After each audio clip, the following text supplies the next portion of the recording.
Ô pessoal, tudo certo?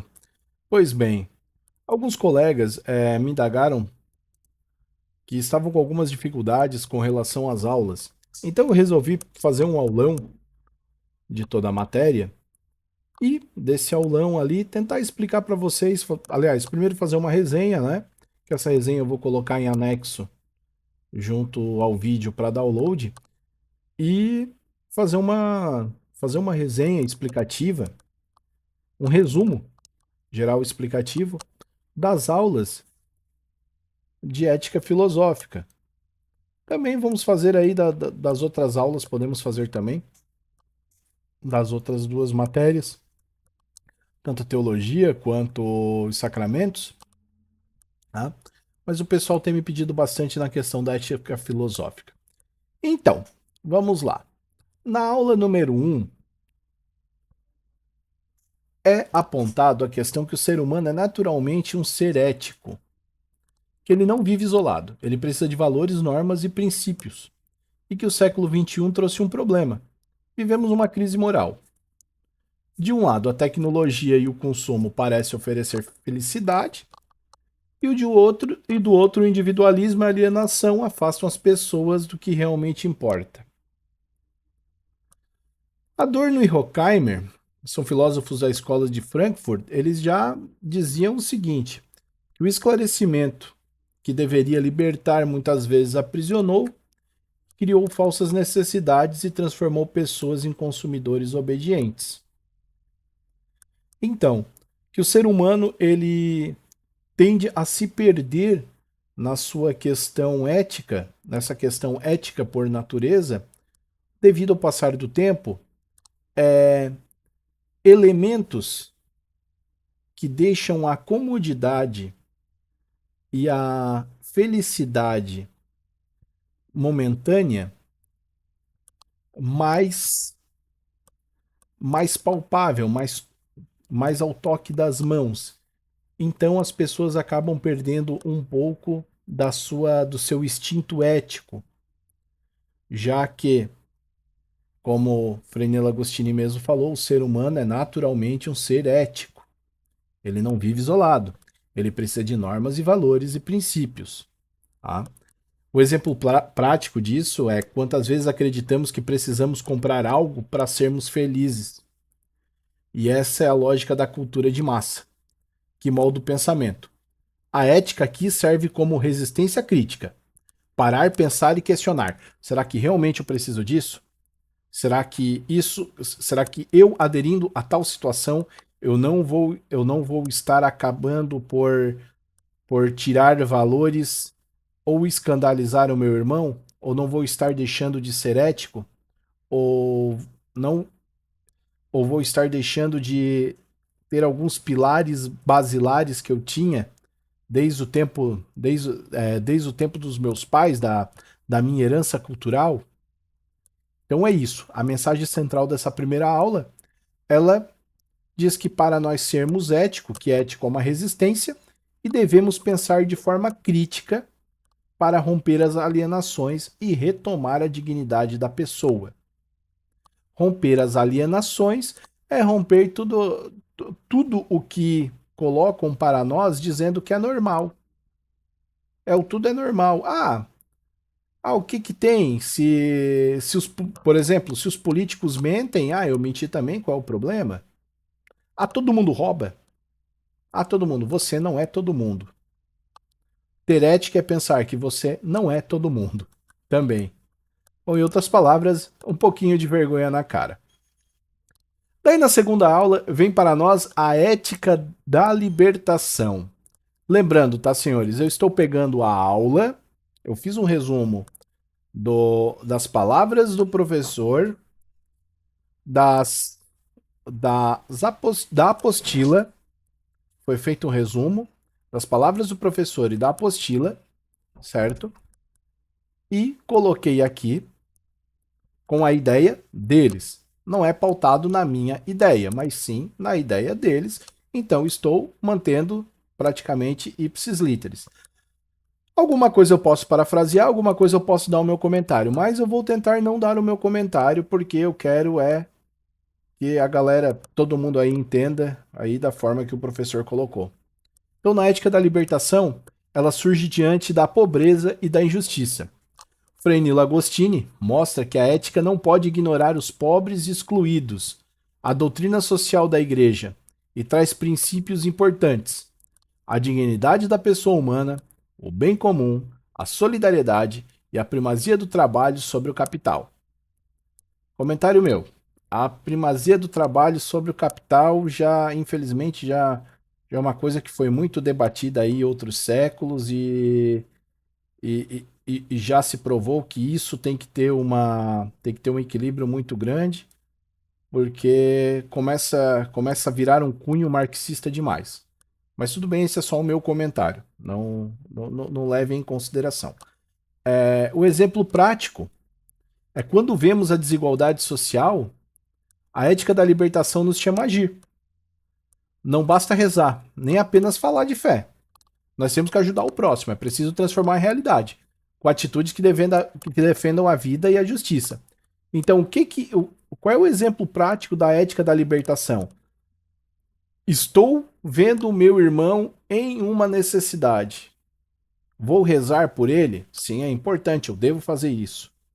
É a minha função como cristão rezar pelo meu irmão também. Todos nós procuramos a salvação e todos nós queremos que todos tenham a salvação. Mas também nós devemos ajudá-lo. Ajudar o irmão, seja na solidariedade, o bem comum, ajudar a dignidade da pessoa humana. O que é a dignidade da pessoa humana? O que é nós termos a dignidade da pessoa humana? É termos acesso à educação, à higiene, à alimentação.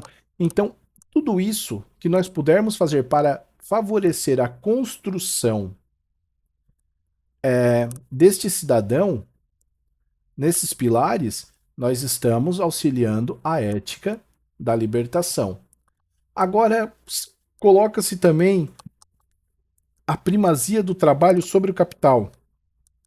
A primazia do trabalho sobre o capital, se nós formos entrar nesse mérito, nós ficaríamos dias e dias e dias falando sobre isso, tá? Essa é a minha opinião pessoal, mais uma vez. Eu acho que o trabalho sobre o capital, isso deve ter um equilíbrio. O equilíbrio da seguinte forma: existe o valor trabalho. O valor trabalho é o reflexo ao capital. Pronto. Você trabalhou, você recebe, deu. Nada mais com questões de mais-valia ou outras situações. Vamos lá então. Na aula 3 é falado sobre a consciência moral e a liberdade. A consciência, que é a nossa voz interior, que ela nos ajuda a escolher entre o bem e o mal. A Bíblia mostra, pelo livro de Jó, que é legítimo questionar. Jó perdoou bens, famílias, saúde. Desculpa. Jó perdeu bens, famílias e saúde. Seus amigos diziam: você está sofrendo porque pecou. Mas ele não aceitou essa explicação fácil. Ele preferiu lutar pela verdade, mesmo contra o senso comum. A verdadeira liberdade não é fazer tudo o que se quer, é ter responsabilidade nas escolhas. E escolher o que promove a vida, a justiça e o bem. Então, na consciência e liberdade aqui, quando é apresentado Jó, quer dizer que é o seguinte: nós somos um reflexo de nossas escolhas. Se você escolhe coisas boas, se você planta coisas boas, você vai colher coisas boas. Se você planta coisas ruins, você vai colher coisas ruins. É, é a lei do máximo resultado, né? O exemplo prático é um jovem que pode ter a liberdade para usar drogas, mas será que isso promove a vida dele? A liberdade verdadeira é aquela que conduz ao crescimento e não à destruição. Então é usado aqui o exemplo de Jó para dizer que a perseverança no bem e escolher o bem lhe dá o seu crescimento moral, o seu crescimento pessoal. A ética no diálogo do mundo, da vida. A aula 4. O filósofo Habermas fala do mundo da vida, o espaço em que vivemos, construído por cultura, instituições, identidade pessoal. Para viver nesse mundo precisamos do diálogo verdadeiro, não diálogo manipulado, mas comunicação baseada no respeito e na busca do consenso. Habermas chama isso de ação comunicativa. Então, na questão de Habermas, nós temos essa mensagem que ela é muito simples. Através do diálogo, através da ação comunicativa, é que nós podemos chegar ao que queremos. Não podemos impor isso à força ou impor isso na vontade unilateral. Deve ser pautada pelo diálogo livre e racional para nós construirmos uma sociedade mais justa e mais humana. O exemplo prático nisso é numa família ou numa empresa ou num país, se as decisões são impostas de cima para baixo, por exemplo, o presidente manda e todo mundo obedece, sem um diálogo, sem um contraponto, as pessoas se sentem sufocadas. Imagina, você dá a lei, dá a ordem, essa ordem não pode ser questionada, não existe um questionamento, não existe, por exemplo, aquele senso crítico, será que o que estamos fazendo é realmente correto? Você vai ficando sufocado. Quando há o diálogo, mesmo que nem todos concordem em tudo, existe o respeito e o reconhecimento. Então, é isso que a ética do diálogo quer dizer. E onde há o diálogo, há o respeito e o reconhecimento. Não precisa, obviamente, você concordar com tudo. Mesma coisa ali nas ações ali das outras aulas. Tem algumas coisas que a gente concorda, outras coisas que a gente não concorda. Tem uma pegada mais progressista, tem pessoas que têm uma pegada mais conservadora, outra tem uma pegada mais progressista. Obviamente, não vão concordar com tudo, mas através do diálogo, nós temos o respeito. Então, a ética do diálogo, ele vem trazer, através do diálogo, nós temos o respeito, porque nós somos seres racionais e podemos construir uma sociedade melhor. Já na aula 5, nós temos ali a ética, prática e mudanças de época. Essa é complicada, mas é fácil também. Vivemos uma mudança de época marcada por individualismo, instabilidade, valorização exagerada do presente, que é o nosso imediatismo.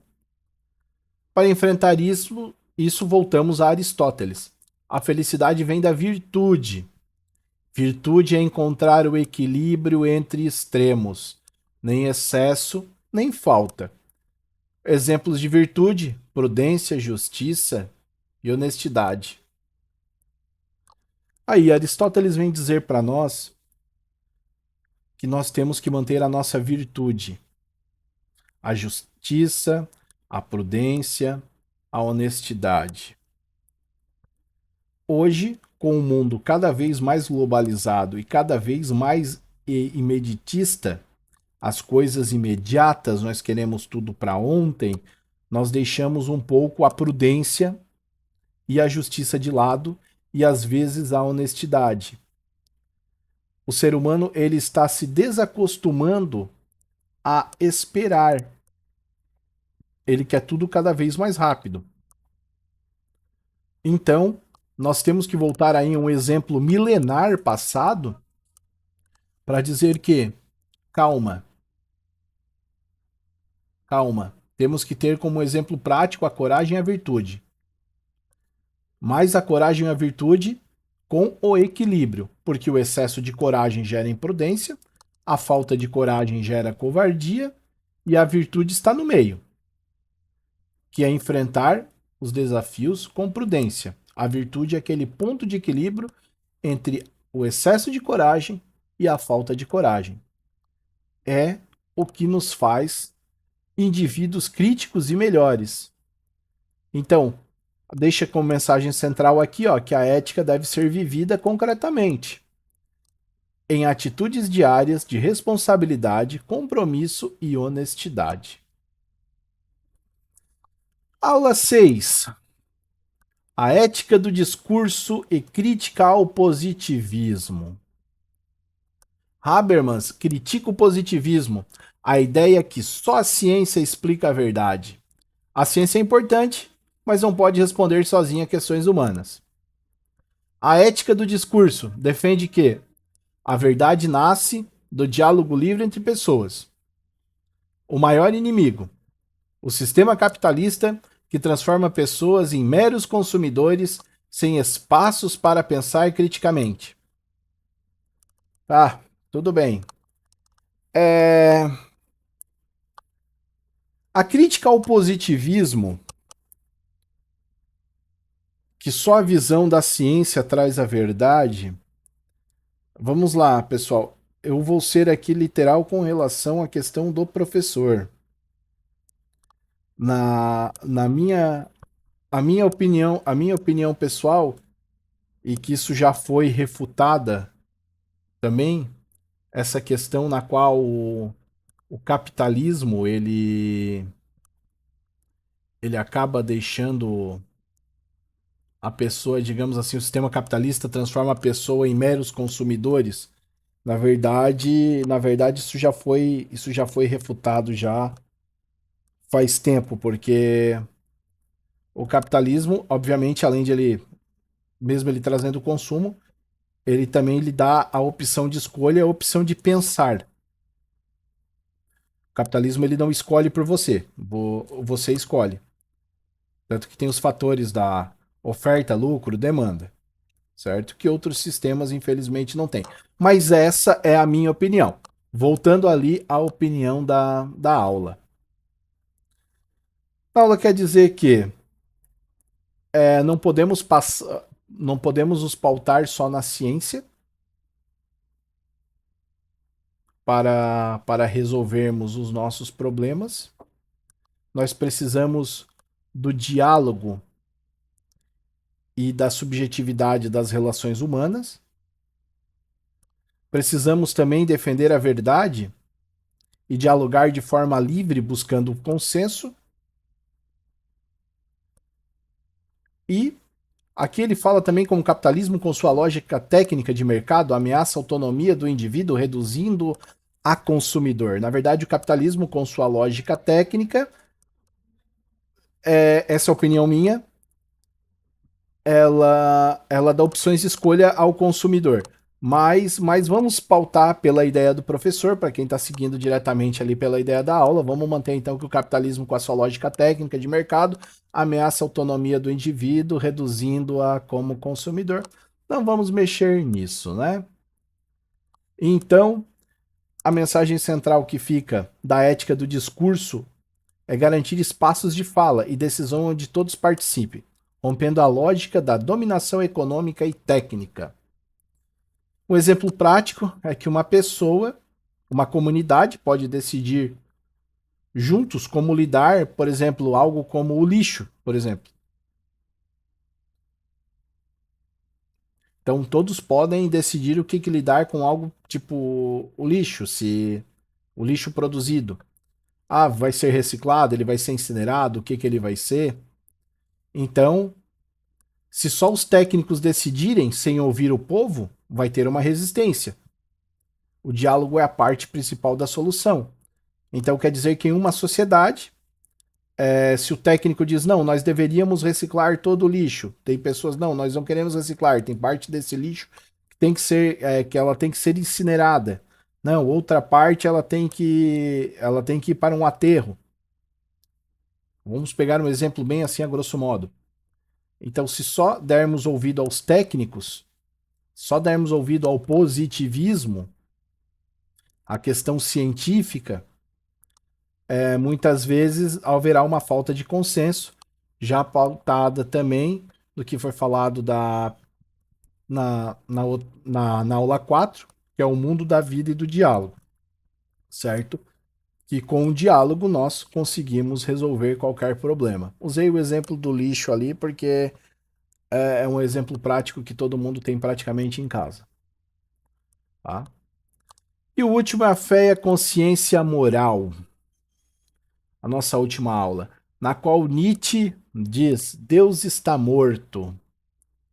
Não era ateísmo simples isso. Ele criticava a religião institucional que aprisionava a liberdade. Bom, não vamos nem falar qual foi o triste fim de Nietzsche, mas tudo bem. Ele propunha o espírito livre, que cria o sentido da própria vida. E já Jó, ao contrário, mesmo sofrendo, manteve a fé e a esperança. Ele questionou, mas não desistiu de Deus. Bauman descreve nosso tempo como uma sociedade líquida. Tudo muda, nada é estável. Isso é uma verdade. A nossa sociedade ela é extremamente líquida. Tudo muda. Ela corre de um lado para outra. Nós acordamos de manhã com uma notícia, e nós vamos dormir com outra, nós acordamos com um cenário totalmente diferente. Nós não temos mais uma via logarítmica da da nossa vida, do nosso cotidiano, da nossa volta. Tudo muda rapidamente. Então, seja pela fé com Jó ou pela coragem de criar sentido, como diz Nietzsche, o ser humano busca respostas para a vida. A ética é a bússola que nos ajuda a caminhar em meio às incertezas, tá? O ser humano ele está sempre em busca do sentido da vida, mesmo nós estando neste mundo líquido, instável, nós estamos procurando o sentido da vida. Mas mesmo aqueles que estão em guerra ou estão fazendo guerra ou estão participando de uma guerra, até eles estão buscando o sentido da vida desse seu próprio modo. É desse jeito ali e pronto. Esse é o contraponto entre Nietzsche e Jó. Jó, ele procurou o sentido dele da vida, era, mesmo sofrendo, mesmo tendo problemas, mesmo tudo que ele passou, ele perseverou na fé e reconquistou. Nietzsche já diz, não, Deus está morto. Deus está morto. A liberdade humana, o que o ser humano fizer aqui é ali, e pronto, acabou-se, vamos esquecer. Bom, a gente sabe qual foi o fim de Jó e a gente sabe qual foi o fim de Nietzsche, né? Então, não podemos nem falar. Então, ali, pessoal, no final das contas, nós temos ali uma conclusão que é na crítica social, certo? Nós vemos que a ética atravessa todos os campos da vida. Na crítica social é falado por Adorno, na libertação dos pobres, o Prenilo Agostini, na formação da consciência, Jó, no diálogo comunicativo, Habermas, na prática das virtudes, Aristóteles, no enfrentamento da crise do sentido, temos Nietzsche e Bauman. A ética não é uma teoria distante. A ética ela não é uma teoria distante, é uma arte de viver de forma humana, justa e responsável. Ponto. Também no finalzinho, eu deixei aí para vocês aí no contexto, coloquei duas dissertações, mais ou menos para, segundo o que foi dito, que a prova será da seguinte forma: deves escolher dois temas e dissertar, fazer uma redação sobre eles. Então, peguei dois temas ali e fiz uma redação e passei para vocês, tá? Para vocês terem aí uma ideia de como é. Qualquer dúvida, qualquer situação aí, pode entrar em contato comigo, vamos se ajudar, vamos fazer um grupo de estudo para ver o que nós podemos alavancar aí das aulas, tá, pessoal? Muito obrigado a todos e acessem esse vídeo quanto quiser para vocês pegar bem o conteúdo. Um abraço.